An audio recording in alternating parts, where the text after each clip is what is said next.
Assalamualaikum warahmatullahi wabarakatuh. Waalaikumsalam warahmatullahi wabarakatuh. Alhamdulillah, alhamdulillahilladzi hadana li hada wa ma kunna nahtadiya an hadanallah. Asyhadu an la ilaha illallah wa asyhadu anna Muhammadan abduhu wa rasuluhu la nabiyya ba'da amma ba'du. Rabbi shrah li sadri wa yassir li amri wahlul 'uqdatam min lisani yafqahu qawli. Rabbi zidni ilma wa Oke, pada malam hari ini kita akan lanjut ngaji bersama-sama tafsir Misbah karangan Profesor Dr. Quraish Shihab, yang mana malam ini kita bedah apa Gus? Anas. Surat Anas. Ya, semoga dengan apa yang kita pelajari malam ini dapat barokah dan bermanfaat. Amin amin ya rabbal alamin. Langsung saja mungkin bisa dimulai, monggo untuk Gus baru bisa.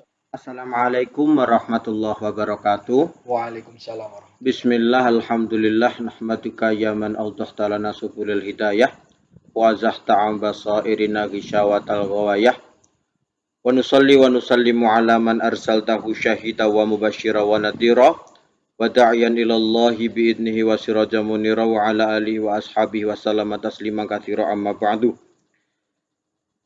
Yang saya hormati segenap pemirsa dimanapun panjenengan semua berada, semoga kita tetap dalam naungan rahmat Allah Subhanahu wa Ta'ala, perlindungan beliau. Dalam kesempatan pada malam hari ini kita akan mengkaji tentang tafsir surat An-Nas.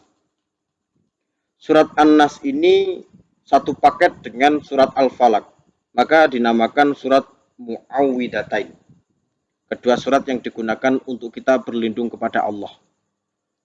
Sudah dijelaskan pada hari kemarin, bahwa ketika Nabi mengalami sakit, beliau terbiasa membaca Falak bin Nas, kemudian meniupkan ke tangan dan mengusapkan ke muka dan seluruh wajah. Artinya apa? Artinya memang suwuk itu di dunia sunnah manhaj Nabi itu ada. Cuman bahasanya, kalau bahasa Arab mungkin apa? Tafaulan atau tabarukan kepada surat atau ayat Allah. Kalau bahasa kita ya suwuk. Jadi suwuk itu legal di dalam Islam. Jadi para pekerja suwuk silahkan melanjutkan suwuknya. Dimanapun panjenengan semua berada, selamat menyuwuk. Selama ada sanad penyuwukan yang legal. Jangan yang ilegal. Biasanya ada nyuwuk-nyuwuk yang ilegal itu godhong pari mari godhong walung abuh udune legak mari ya munda abuh. Akhirnya malah abuh udune, tapi akhirnya mari beku abuh muncrat. Jadi suwuk itu selama ada tuntutan dalam agama Islam dan sunnah Rasul, suwuk itu diperbolehkan. Maka ada ruqyah aswaja NU, termasuk guru-guru saya yang mempunyai tugas meruqyah seperti Pak Abror, Pak Asror, guru-guru saya, orang yang membimbing saya sejak di bangku siswa. Beliau juga mempunyai tugas dakwah dalam membantu panjenengan semua kesehatan lahiriah dan batiniah, dan banyak-banyak lagi teman-teman saya. Bismillahirrahmanirrahim, kita mulai saja. Surat An-Nas. Kalau di dalam surat Al-Falaq, kita sudah membahas tentang kita berlindung dari hal-hal yang di luar diri kita. Mulai dari Al-Falaq, syarri ma khalaq, min syarri ghasikin malam, syarri nafasati, dari orang-orang yang mempunyai tujuan buruk memecah belah hubungan antar muslim, dan yang terakhir orang yang hasud. Itu artinya adalah Al-Falaq itu perlindungan kita kepada Allah agar kita terlindung dari hal-hal yang di luar kita. Nah, dari eksternal. Tapi kalau An-Nas itu kita berlindung kepada Allah dari keburukan-keburukan yang timbul dari diri kita. Dari diri kita. Internal. Ada nggak keburukan dari diri kita? Banyak. Kita akan bedah satu persatu di sini. Bismillahirrahmanirrahim. Qul a'udzu birabbinas, katakanlah wahai Muhammad. Qul a'udzu birabbinas malikin nas ilahin nas. Katakanlah wahai Muhammad, aku berlindung kepada Tuhan manusia, Maharaja manusia, Tuhan yang disembah manusia. Coba. Kul a'udzu birabbin nas. Rabbin nas. Pertama pakai kata Robbi. Malikin nas, maharaja manusia. Ilahin nas, Tuhan manusia.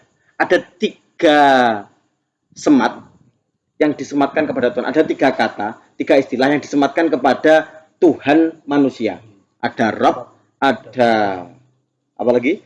Malik, yang tidak pakai alif, tapi Malik itu aja. Dan ilah. Kenapa pada ayat pertama menggunakan kata Rabb? Tidak menggunakan kata Allah seperti Qulhuwallahu ahad, tapi menggunakan kata Rabb. Atau kenapa ilah ini tidak diberikan di awal? Kenapa kok Rabb dulu? Jadi begini. Rabb itu terambil dari kata rubba. Robba yang artinya adalah mendidik. Cara bahasa kita ngitik-ngitik. Ngitik-ngitik itu artinya mendidik, itu artinya mendidik. Lah, Allah itu tidak hanya menciptakan kita kemudian selesai, tetapi tanggung jawab Allah dalam menciptakan makhluknya, nikmat yang Dia berikan, itu tidak hanya menjadikan tetapi juga mendidik manusia itu. Maka ada taklim, juga ada tarbiyah.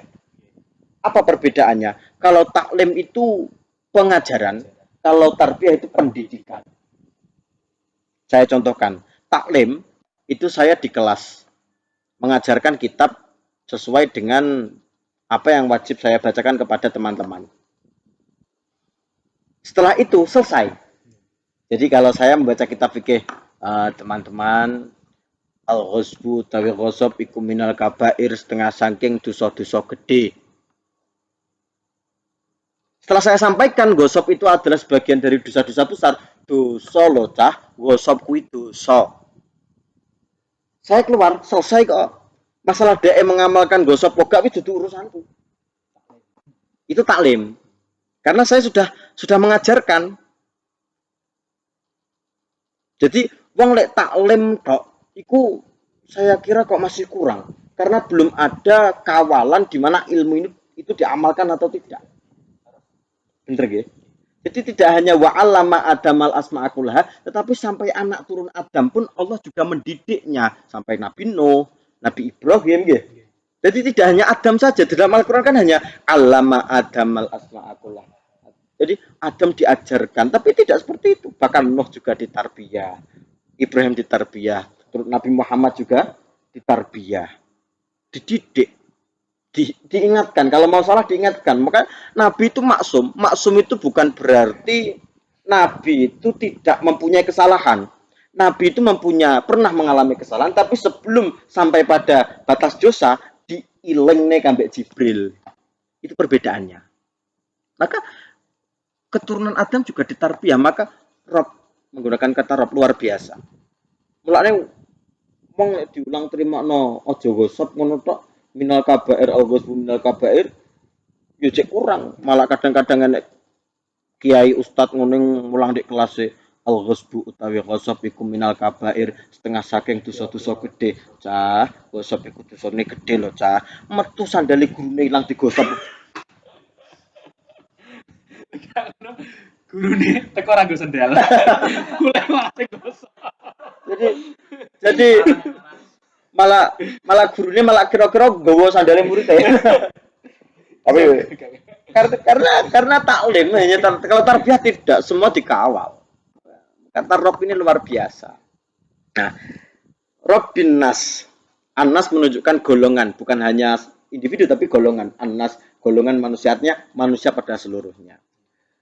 Kemudian menggunakan kata Malikin Nas tanpa alif. Kalau di dalam Fatihah, di dalam Fatihah itu kita menggunakan Maliki Yaumiddin, yang memiliki. Ada perbedaan di sini. Kalau Malik itu berarti kepemilikan, tapi kalau Malik itu raja. Maka di dalam Al-Fatihah itu ada qiraah yang menggunakan kata Malik, ada yang menggunakan kata Malik.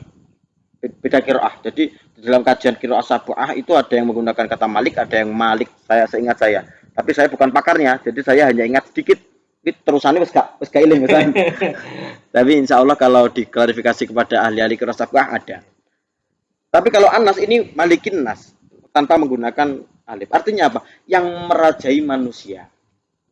Kalau kepemilikan ya memiliki begitu saja, tapi tidak merajai. Tapi kalau raja, ruang lingkupnya besar. Saya memiliki motor. Berbeda dengan saya merajai sebuah daerah. Sak montore, sak rakyate, sak anake, dadi aku sing nguasai. Saya memiliki motor. Saya bisa nggak mencegah motor ini tidak kebegal? Tidak bisa. Tapi kalau saya memiliki daerah, begal ku iso tak pancung dah sih. Beda ya. Artinya apa? Malikin nas, raja dari manusia itu lebih berkuasa daripada menggunakan kata malik, raja. Yang terakhir adalah malik ilahin nas, Tuhan dari manusia. Ilahi, ini saya jelaskan lagi. Ilahi, ya'lahu itu ada yang mengatakan ilahi itu terambil dari kata aliha ya'lahu yang artinya menuju atau memohon. Jadi zat yang menjadi tumpuan permohonan utama dari manusia itu Tuhan Allah. Nah, ada yang ingin saya sampaikan sedikit di sini, yaitu kenapa di dalam Al-Falaq itu Tuhan hanya menggunakan kata Rabb. Qul a'udzu birabbil falaq. Tapi untuk Anas itu Tuhan menggunakan 3 kata. Rabb, Malik, dan Ilah. Rabb itu artinya mendidik. Manusia ketika kecil perlu dididik. Cilik, lagi lahir, kan gak mungkin lagi lahir nesu-nesu kan gak mungkin. Lagi lahir ya nangis. Dididik, belajar ngomong. Ibu elek, mbak elek, pak pesek, belajar ngomong.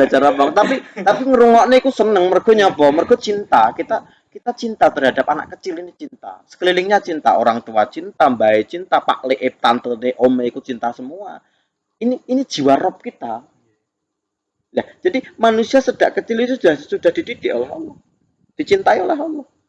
Bahkan gak iso geding iki, mbah iki rasa geding, gak mungkin ana ceritane mbah terus dilokne putune, mbah elek kaya elek, mbah terus ditempapuk karo parut gak mungkin. Karena rasa cinta dari mbah ini kepada cucu. Semakin besar, cucu sing disayangi mundak ngacel nih. Ya lho. Masalahe. Jaluk apa jenenge ngene ka jeneng Alfamart kuwi? Jenenge apa? Sing cilik Kinder Joy. Cuwilik tapi regane 12.000. Eta mundak gede kayaknya ndelok YouTube ndelok Kinder Joy akhirnya tuku Kinder Joy. Aja lek dituruti nangis udah ngacel nih muda gede ngacel nih muda akeh pengen SMP pengen duwe sepeda ontel sing apik nyanyi kanca-kancane. SMA muda pengen duwe sepeda motor. Pengen koyo si boy, numpak ninja, numpak satria. Padahal mbak-mbak biyen mateni ninja pengen ditumpaki ninja gue. Tapi lu menguasai. Jadi mbak-mbak biyen pengen mateni ninja malah pengen menguasai. Wis kakekne cepat-cepat. Jadi muda gede muda ngajel. Akhirnya muda kuliah, mari kuliah terus pengen rabi. Sing ragat sapa? Wong tuane neh, dhewe rong iso nyambut gawe oleh duit akeh. Joko angel golek duit akeh, angel. Muda gede muda akeh pengennya. Lah ketika keinginane cah nom iki gak dituruti, dhek sak rawan nglakoni perkara sing elek. Jadi ketika manusia pada umur yang sangat produktif, gagah-gagahe, kuwi rawan melakukan dosa. Ya toh? Begal iku nampa tuwek. Tuh, kok tuwek. Aneh begal umur 5. Kek no montormu. Nyapa to Mbah kok begal barang Mbah iki yo. Begal iku nomo to, Pak? Begal itu orang dewasa. Orang yang sudah menginjak dewasa. Lek dewasa gak mungkin begal, lek dewasa iso nyambut gawe. Ketika nek bocah begal berarti kan pemikirannya masih anak-anak. Enek begal iku kecekel jenenge Muhammad Nur Salim. Oh, jenenge apik rek. Jenenge iku apik-apik. tapi yo pancen dhek gak jowo. Jadi semakin dewasa dia semakin berani melanggar aturan-aturan Allah, berani bermaksiat, wani pacaran, kemudian wani apa jenenge wi? Apa jenenge? Orang tua. Cap orang tua. Lek berbakti kepada orang tua wi oleh, tapi lek minum orang tua wi gak oleh. Jadi lek berbakti kepada orang tua wi oleh, tapi lek minum orang tua wi haram. Dikokopi bayar. Jadi mulai muda gede, muda nakal. Akhirnya Allah menampakkan sifatnya yang kedua, Malikin Nas. Aku lu rajamu manut aku. Aku rajamu manut aku. Jadi ayat yang kedua, Malikin Nas. Setelah kecil kita dididik, semakin besar kita semakin nakal, semakin bermaksiat. Allah menunjukkan jati dirinya. Aku rajamu manut aku. Manut kabeh.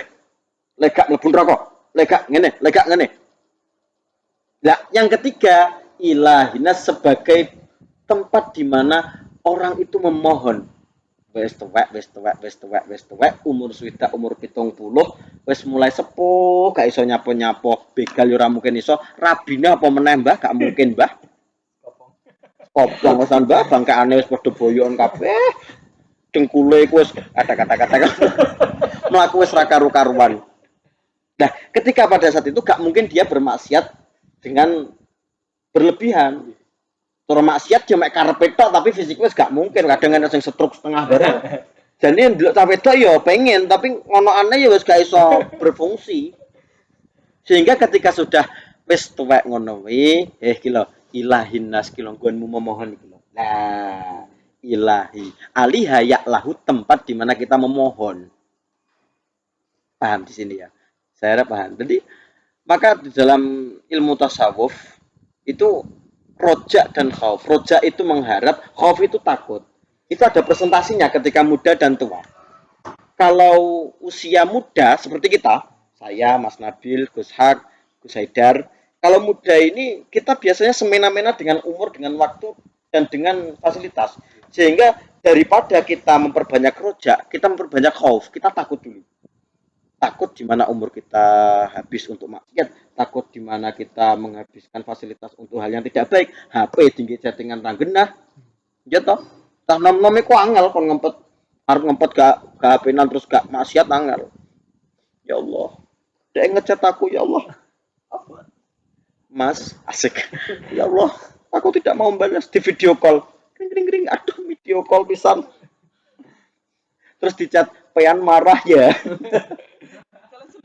Kamu selingkuh ya. Jadi ada fasilitas. Kita masa muda itu mesin sing apik, waktune cek longgar, fasilitas cek akeh, seger buger. Mulane diakehi khaufe ben fasilitas iki gak digawe sing elek. Tapi lek wis sepuh fasilitas rapata enek, tenaga ya wis gak enek, HP ya ora njowo. Ya toh? Wong sepuh-sepuh kan HP ora njowo. Iki carane buka piye? Dimarahi sesuk lali. Iki kok keder-keder iki piye? Mbae lho disaki ning sak ngarep lho. Mana kok keder-keder iki piye? Jadi mbae iku muda sepuh fasilitas dalam hidupnya kurang. Umure garis saiki, kesehatannya berkurang, HP-nan yo gak iso. Wis gak iso maksiat maka khauf, roja, harap kepada Allah. Nah, jadi seperti itu 3 ayat awal itu maknanya seperti itu. Mungkin ada para saudara-saudara yang di rumah atau di tempat dimanapun bisa bertanya apabila ada yang ingin ditanyakan. Oke. Moga. Dari Vivit Khairiyah. Oh, Vivit Khairiyah. Nggih. Secara global dari semua surat An-Nas niku artinya napa, Gus? Universalnya surat An-Nas. Secara global nanti titik tekannya ada di 3 ayat terakhir ya. Ini kan ada 4, 5. Jadi 1, 2, 3 baru 3 ayat. Nanti ada 4, 5, 6. Nanti titik tekannya ada di ayat yang 4, 5, 6. Jadi kalau jenengan masih menonton, kalau bersabar nanti bisa saya simpulkan di akhir. Kalau saya simpulkan di awal jadi gak kesimpulan. Jenenge kepo. Apa jenenge kayak? Spoiler. Jadi nanti insya Allah. Atau kalau sampean selak repot, nggak sempat ngerungokne pengajian, bisa nanti lihat serangan ulang di channel Gus Hak ya. Bisa di-share lewat FB. Insya Allah secara global Anas bisa. Nah, kita lanjutkan biar tidak terlalu lama. Qul a'udzu birabbin nas malikin nas ilahin nas min syarril waswasil khannas alladzi yuwaswisu fi sudurin nas minal jinnati wan nas. Syar sudah dijelaskan pada surat Al-Falaq, yaitu suatu yang jelek atau hal yang menuju kepada sesuatu yang jelek. Jatuh itu syar, tapi numpak motor biayaan itu ya syar. Nggih, seperti ngoten nggih. Al-waswas itu pada mulanya berarti suara yang halus. Tapi semakin ke sini dimaknai bisikan-bisikan. Biasanya al-waswas itu berarti bisikan-bisikan yang negatif. Seperti itu. Jadi al-waswas bisikan-bisikan yang negatif. Apa penyakit dari waswas? Apa obat dari waswas? Ketika orang itu terkena waswas, itu obatnya sangat sulit sekali. Saya pernah menjumpai orang yang sholat itu takbir bolak-balik. Allah, Allah, Allah, Allah, Allahu Akbar, Allahu Akbar. Malah enek sing imam makmumnya loro. Imamnya sitok. Lah imamnya jenenge Usman. Celokane Usman. Akhirnya sing guri ku makmume loro sing siji ku waswas, duwe penyakit waswas. Sholli fardhu dhuhri arba'a raka'atin mustaqbilal qiblati ada makmuman bolak-balik makmuman lagi ya ini jenenge Usman gregeten mengo makmu dhewe. Jadi penyakit was-was itu ya gregete Pak Jan. Malah dewe para yai ketika ada bocah was-was itu ya krakno ae. Wes kene tambane dia itu sudah tidak bisa mengobati dirinya loh. Pancen nyuwun sewu, was-was itu pancen penyakit yang sulit untuk diobati. Nah, mungkin untuk kajian tasawuf lebih mendalam nanti bisa dilihat di channel Gus Haidar. Gus Haidar lagi membuat konten tasawuf ya. Mungkin pas-pas ini bisa dijelaskan lebih lanjut kepada channel Gus Haidar nanti. Al-Khannas itu bisa bermakna setan. Loh kok bisa bermakna setan? Begini, Khannas artinya itu ada kembali, ada mundur, ada melempem, ada bersembunyi. Makna di mana dia dari yang dohir kemudian menjadi sesuatu yang sembunyi itu dinamakan Khannas. Mundur alon-alon itu ya Khannas. Nah, aku Khannas. Manane mundur alon-alon. Jadi Khannas itu sesuatu hal yang negatif, bisa mundur, bisa bersembunyi, bisa kembali, bisa melempem, itu Khannas. Tapi ada yang mengatakan Khannas itu menafsiri bahwa Khannas itu adalah setan. Setan itu sering menggoda kita melalui bisikan-bisikan was-was ini. Contoh koyo nalikane dhewe salat ya, biasane wis salat, wis bar wudu, nalikane sadurunge wudu ya ora tau wetenge slemet-slemet. Tapi mbasa wis salat, Allahu Akbar, wetenge slemet-slemet terus ujug-ujug ning silet mak pes. Pernah enggak? Yang di rumah pernah enggak? Ujug-ujug pas salat, ujug-ujug mak pes. Iki ngentut ora. Dan Nabi ketika ditanya seperti itu, pripun saya ngentut betul. Ketika tidak ada suara, tidak ada bau, maka tidak tergolong ngentut. Selama entut iki mak pes, tapi mak sing entut hangat menyengat. entut yang hangat menyengat lebih wis gak perlu diragukan lagi nek kuwi. Midang naroi babi ndang wudune ngono. Tapi lek mak pes iku biasanya disebul setan. Ini aku yang mikir setan kok sampai gigimen sampai nyebel-nyebel sih bareng. Ini setan-setan ini ngapain? Kamu setan pada ngapain? Apakah setan bisa semena-mena Gus meridu atau menggoda manusia? Tidak. Jadi di dalam ayat Al-Qur'an qala fa bi izzatika la uwiyannahum ajmain illa ibadaka minhumul mukhlasin. Wahai Allah, ini setan berbicara pada Allah. Wahai Allah, saya akan menggoda manusia atas kemuliaanmu. Demi kemuliaanmu, saya benar-benar akan menjerumuskan manusia. La uwiyannahum ajmain. Jadi ada lam, ada ajmainnya barang. kecuali illa ibadaka minhumul mukhlasin, kecuali nanti hamba-hambamu yang benar-benar ikhlas. Jadi setan benar-benar tidak bisa semena-mena kepada hamba-hamba Allah yang ikhlas. Yang ikhlas. Tapi kalau kita mancing-mancing kondisi di mana kita bisa tergoda setan, yo masuk gitu. Maka tugas kita bagaimana? Apakah kita bisa melawan setan, Gus? Tidak bisa. Manusia tidak akan bisa melawan setan. Setan itu adalah makhluk yang lebih senior daripada kita. Jadi penjaga surga 500.000 tahun, menjadi katib dewan, jadi mustasyar malaikat gitu. Jadi dewan konsultan malaikat 500.000 tahun. Loh, setan itu luar biasa hebat, cerdas, tapi masih hebat Allah.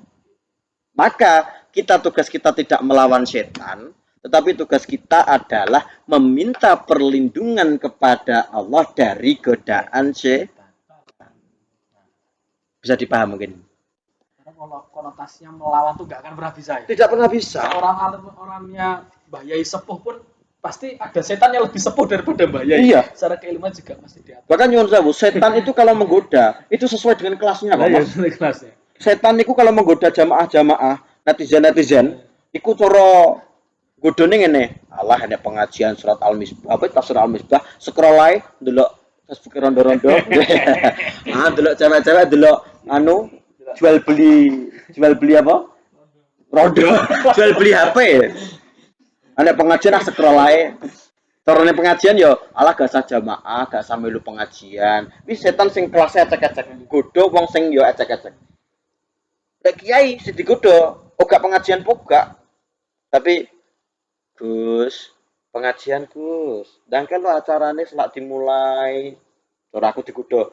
Kok lek cara kering kok amplope disudut. Jadi yang diserang oleh setan yang kelas kakap itu bukan pengajian poga, tapi ikhlasnya dari ulama ini. Kalau ulama sudah menyampaikan sesuatu yang tidak ikhlas, maka bisa menjadi batang apa yang disampaikan, tidak bermanfaat kepada yang disampaikan. Ya. Jadi setan itu bermacam, hebatnya setan. Tapi setan tidak bisa menggoda kaum atau manusia yang ikhlas kepada Allah. Seperti itu. Jadi kita selalu mendekatkan diri kepada Allah. Sudah berapa menit? Masih 30 menit? Ya, netizen boleh membuat pertanyaan, silahkan. Ya, ada pertanyaan, G? G. Satu, dari Zain Kafa. Zain Tanya Kafa. Gus, apa rahasia dibalik pemilihan kata surat An-Nas? G. Kata apa? Kata Anas. Mungkin ini Surat-surat. judulnya surat. Oh iya, kata Anas. Di sini ada kok, di sini ada. G. Langsung dua kok. Yang satunya, kau apa? Oh, langsung yang kedua. Dari Muhammad Salim Daiman Abada. Oh, Lamongan, G. Selamat dunia akhirat. Daiman abada. Selamat dunia akhirat. Selamat Gus. Asbabun nuzulnya surat An-Nas. Asbabun nuzul sudah di surat Al-Falaq. Jadi Al-Falaq dan Anas itu satu paket. Jadi kalau Anas Al-Falaq itu ayat surat ke-20, kedua satunya Anas itu satu paket. Jadi itu di Mekah semua sih. Jadi ketika di Mekah ada orang yang mempunyai kemampuan al-ain, mempengaruhi seseorang dari kemampuan mata. Carane kene kaya hipnotis. Ya ta? Hipnotis. Tatap mata Ojan. Jadi kayak Tatap mata Anda. Tatap mata Anda. jadi kayak carane kayak jadi komputer kayak tatap mata saya. Jadi hipnotis, menghipnotis seseorang dari tatapan mata. Jadi di Mekah itu ada orang yang punya kemampuan itu.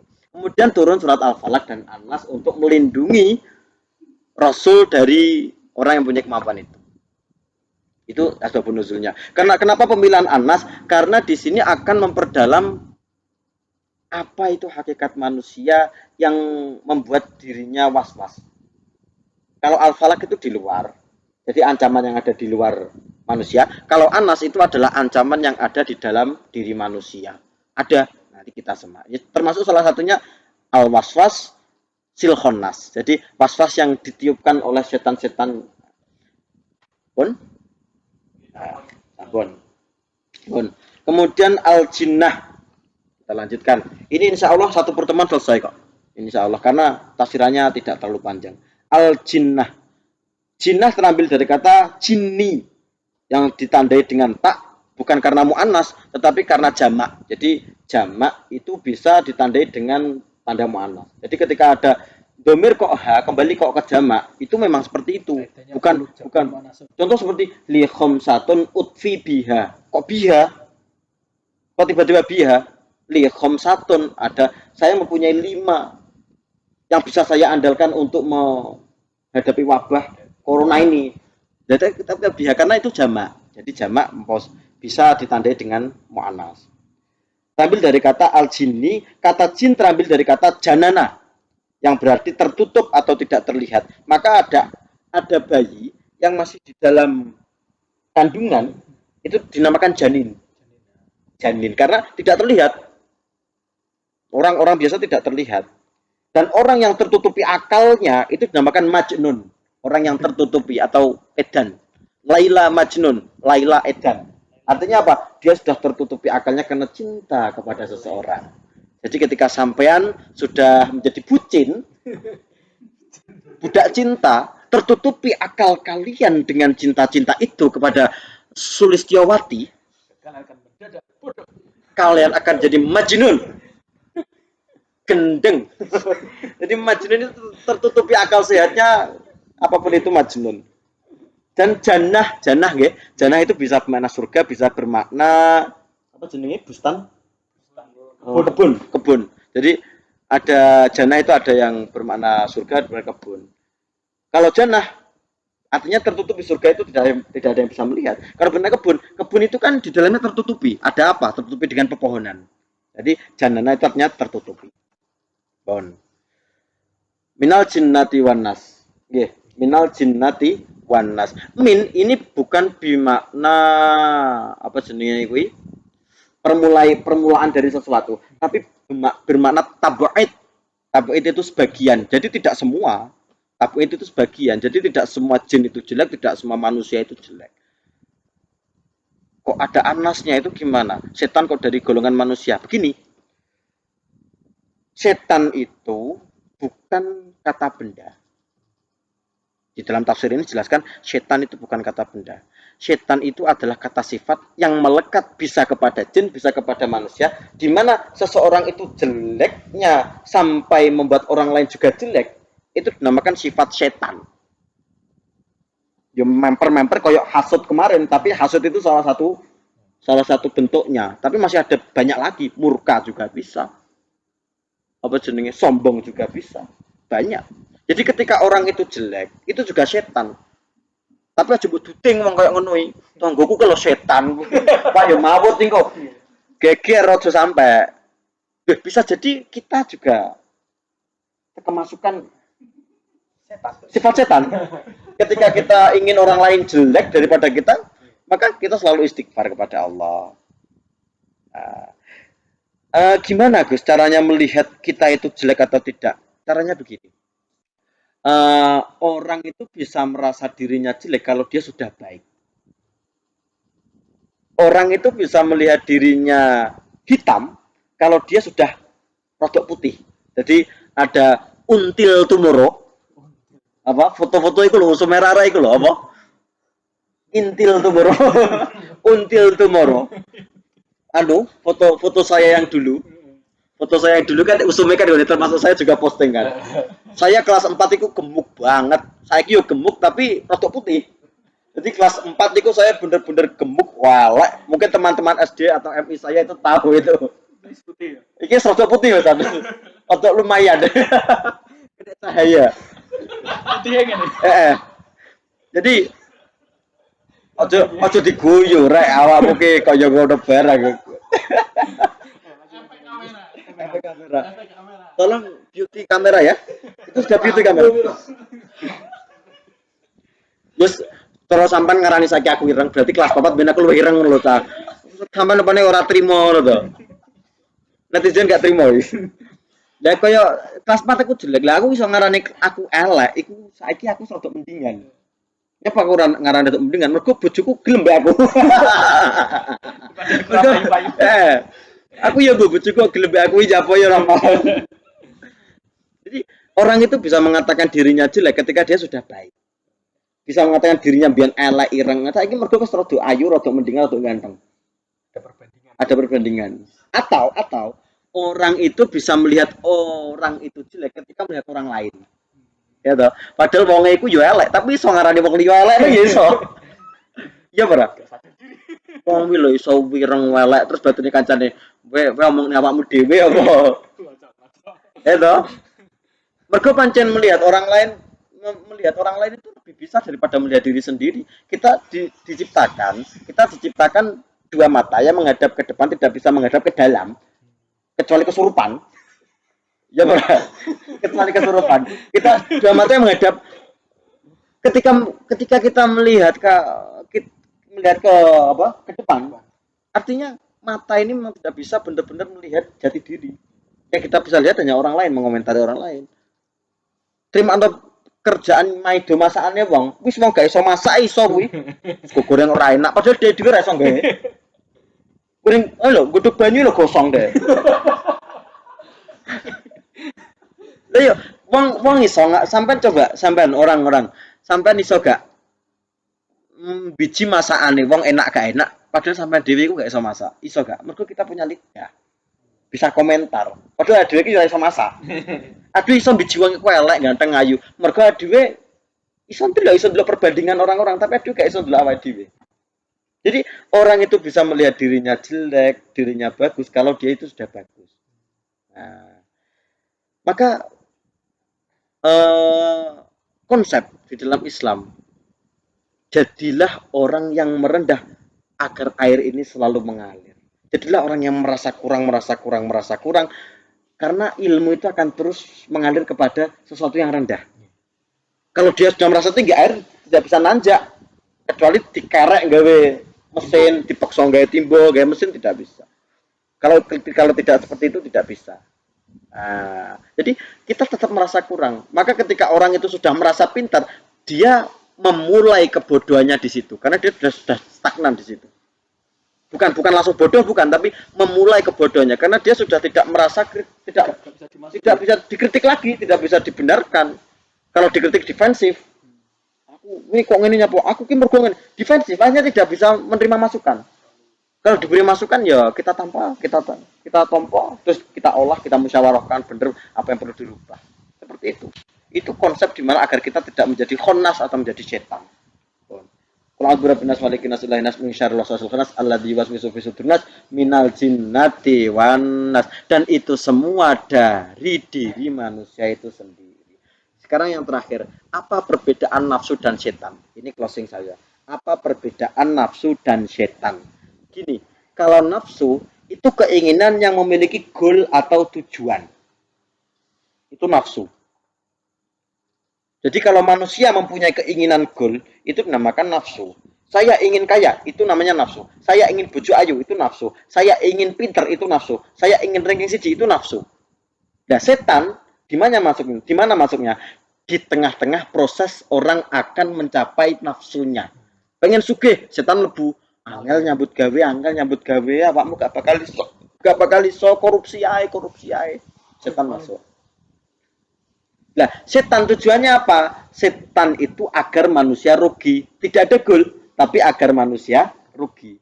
Contoh ini, sampai berungatan, Allahu Akbar. Terus setan bujuk ingin nih, gak sah jamaah. Kok malah kok setan lah kebayang. Gak sah. Loh, setan menggoda ngono. Gak sah jamaah. Lah kok sama jamaah? Apakah setan selesai tujuannya? Tidak. Sama jamaah. Waya wiridan sama dibujuin. Gak sah wiridan. Ya apa wiridan bareng. Wiridan lo ya apa. Taman bangga wiridan. La ilaha illallah. Apa setan selesai di situ? Tidak kok. Mergo tujuannya uga tujuan ben gak jamaah, ben gak wiridan uga. Pokok menungso rugi. Mantun wiridan kudune salat sunah kok gak dia dibujuin. Gak sah salat sunah. Gak sah. Jadi setan itu tidak pernah berhenti. Gigih sekali setan. Nah, kita tidak boleh kalah gigih di situ. Jadi kalau nafsu itu mempunyai goal, tapi kalau setan itu cukup manusia rugi selesai. Maka setan itu tidak mempunyai konsep ke depan yang jelas. Coba, iblis pengen Abi Adam kambe bawa metu ke surga. Heeh. Wis kuwi tok sing dipikir iblis. Sing dipikir iblis pokok ampri Adam mbek Hawa metu ke surga titik. Padahal gak roh ketika Adam kambe Hawa metu ke surga, keturunannya dadi nabi-nabi luar biasa. Akhirnya anak Nabi Nuh, anak Nabi Ibrahim, anak Nabi Musa, Nabi Isa, Nabi Muhammad Shallallahu Alaihi Wasallam. Gak paham iblis. Iblis gak paham. Yang dia tahu, aku pokok dibengiki kudu iso ngedukne Adam mbak Hawa kelawan lantaran buah kulti. Wes kutok, gak sampai mikir soal enek Nabi Muhammad, enek kiai, enek ulama. Akhirnya menungso pedok ibadah ning Gusti Allah tidak. Nah, maka ini perbedaan antara manusia, nafsu manusia dan setan. Maka Anas, kenapa dinamakan Anas? Apa penjelasan global dari Anas ini adalah di mana Allah ingin menjelaskan musuh terbesar dari manusia itu bukan apa yang dari luar, tetapi dari dirinya sendiri. Maka 3 nama Tuhan, istilah Tuhan disebut langsung di sini. Rob, Malik, dan Ilahi. Karena sulit sekali mengendalikan diri sendiri. Mungkin cukup sekian, sudah 40 menit. Ada pertanyaan mungkin, silakan. 2. 1. Dari Sulaiman Fapat, apa khasiatnya membaca Anas? Pak Sulaiman itu. Pak Sul, okay. Salam takdim kula Pak Sul. Khasiat dari Anas, kula mau teng kitab niki mawon Pak, mestine kata jenengan langkung niki surat niki pertanyaan apa pertanyaan UAS Pak Zul. Khasiat dari Anas nggih. Muawidatain di sini dijelaskan, saya buka nyuwun sewu Pak Zul. Ben gak salah, kula waos langsung Pak Zul. Mungkin kula lek ngarang-ngarang klentu. Nggih samriki.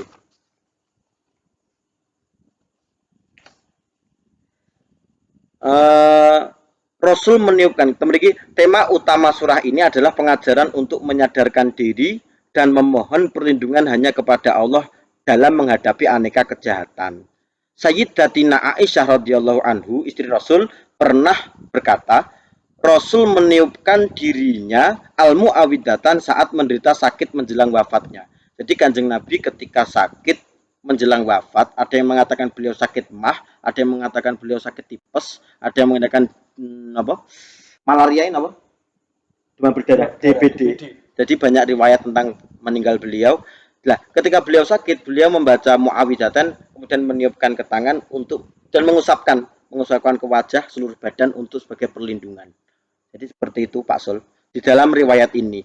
Nah, ketika Nabi sudah kritis, tidak bisa bergerak, yang melakukan itu Aisyah. Aisyah membaca itu, kemudian meniupkan kepada dua tangannya dan mengusapkan kepada seluruh tubuh Rasul. Jadi khasiatnya adalah untuk defensif antibody agar tidak terkena virus, baik itu virus corona atau gairu corona. Yeah. Yang terakhir. Terima kasih sudah mampir Pak Sul. Yeah. Dari Muhammad Salim Daiman Abada lagi. Panggah kuwi ae. Lem tak opone lem. Bedane nafsu karo kepinginan apa, Gus? Nafsu ya kepengenan, Pak. Nafsu itu keinginan. Sampeyan kudune takok ngene, apa bedane nafsu kambe hawa? Mergo nafsu sendiri di dalam ihya akeh ya. Nafsu bahaimiyah, sabuiyah, syaitoniyah, kambe marububiyah pemalakiyah. Sing tak waca ke enek jenenge nafsu ada pembagiannya kalau nggak salah. Ada 3 kalau nggak salah pembagian. Yang pertama nafsul lawamah, nafsul amaratul bisu, sama nafsul mutmainnah. Oh, jadi ini beliau mengambil dari Al-Qur'an. Istilah-istilah itu kan Al-Qur'an. Ya. Lawamah, amaratul bisu dan nafsul mutmainnah. Mutmainnah. Kalau mutmainnah itu nafsu yang anteng. Mengajak kita ke ibadah. Ibadah. Ngaji. Pengen jamaah, lega jamaah pisan rasanya gak penak. Mungkin Mas Salim sudah mencapai makom itu mungkin. Rasanya kok gak wiridan, gak penak greges ya aku iki nafsu tenan lagi. Ini nafsu mutmainnah. Kalau nafsu lawamah kita ingin makan, kita ingin minum, tidur, tuh Jadi lama-lama. nafsu-nafsu yang sifatnya jais. Jais. Ah, Terakhir ya nafsu Amaratul amaratul bisu. bisu yang mengajak kita kepada hal yang buruk, Hal yang maling buruk. dan lain sebagainya. Kalau di dalam ihya itu ada sabu'iyah di mana nafsu itu diumpamanya kayak satwa galak. Satwa galak ya apa? Hewan-hewan yang buas. Hewan-hewan buas ingin mencekram, ingin mengalahkan orang lain, ingin menjatuhkan orang lain, pengen apa jenenge ngemplok wong liya, piambre wong kiajur sabu'iyah. Le bahaimiyah nafsu yang sifatnya koyo hewan ternak, ya mangan, turu, kelon, ngono-ngono iki. Lek diturutin teman-teman juga penak. Tapi lek cara dicukupi sesuai dengan porsinya yo sedengan lah. Kita ada bedanya dengan hewan.